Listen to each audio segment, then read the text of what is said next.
Сайн байцгаана уу та бүхэнд өнөөдөр мэндийг хүргэе. Өнөөдрийнхөө видео бичлэгээр wild давталтын дурын тоон хязгаарын дундаас тоон дарааллыг хэвлэж үзүүлье. За манай энэ Pro Easy актив сувг маань техник технологийн чиглэлээр хамтран ажиллах байгууллага хайж байгаа. Хэрвээ та манай Pro Easy актив сувгтай хамтарч ажиллах хүсэлтэй бол доорх утасны дугаараар холбогдно. За ингээд өмнөх хичээл дээр заасан wild давталтчилсан тоон дараал дундаас тоон гişүүдийг бид нэр тоож хийвсэн жишээ маань энэ дээр харагдаж байна. За энэ хүү жишээг өөрчлөөд одоо дурын тоон хязгаар дундах тоог дарааллыг хийвэлдэг жишээг та бүхэнд харуулъя. За инként бол одоо бид нэр дараах үйлдэлийг өөрчлөлтийг хийх ёстой байгаа. За энэ хүү count буюу тоолж байгаа үйлдэлээ устгахчээ. За алхмаа нэг болгочих. За энэ эхлэг утга нь n, дуусах утга нь n байна. За эхлэг утгын m гээд компьютерийн keyword-ноос утгыг авахаар бид нэр зарлахын тулд бүхэл тоон хэлбэрээр m-ийн утгыг нэмж зарланаа. За үүний дараагаар бид нэр энэ n маань болохоор дуусах хязгаар байгаа. За энийг бид нэр enter stop n number гэж хийвэлчи. Одоо бид нар эхлэх цэгээ бичихийн тулд print command дотор enter start m number гэсэн текстийг хэвлэе. За тэгээд заавад зэг дасалтай байд. Ард нь scan функцаараа m-ийн утгыг компьютерийн keyword-ноос авъя.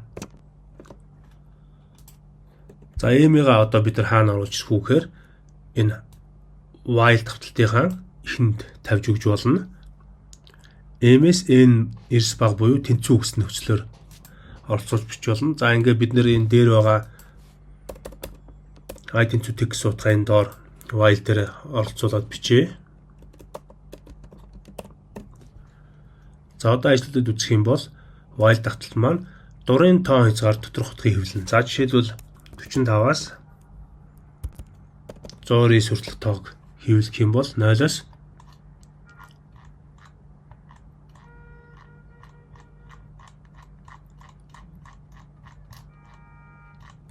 за ингээ хязгааргүй 1569 хүртэл утга маань ингээд буруу гарсан байна.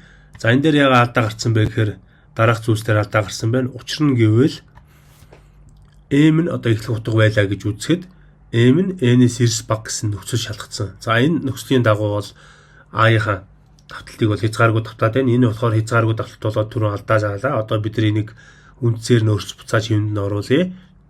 Тэгэхэд тул бид нэр while-ийн давталт нь a-ийн хэвээрээ харин i тэнцүү тэг гэдгийн хооронд m-ээ тавьж өгнө. За төрийн шиг буруу их юм бол энэ бол хязгааргүй давталт болох нь байна. Үүнээс сэргийлж бид нэр i-ийн утганд m гэсэн хувьсгчийн утгыг оноож өгөх боллоо. За ингээд код ажиллуулж үзье. 15-аас 100 хүртэл.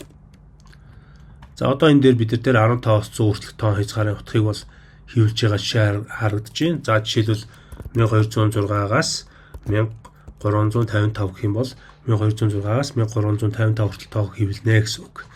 За ингэж бол тоон хязгаарыг бол бид нэр бүрэн хэвлэх боломжтой боллоо. Үүн дээрээ тулгуурлаж бид нэр олон төрлийн зүйлийг хийх боломжтой гэсэн үг.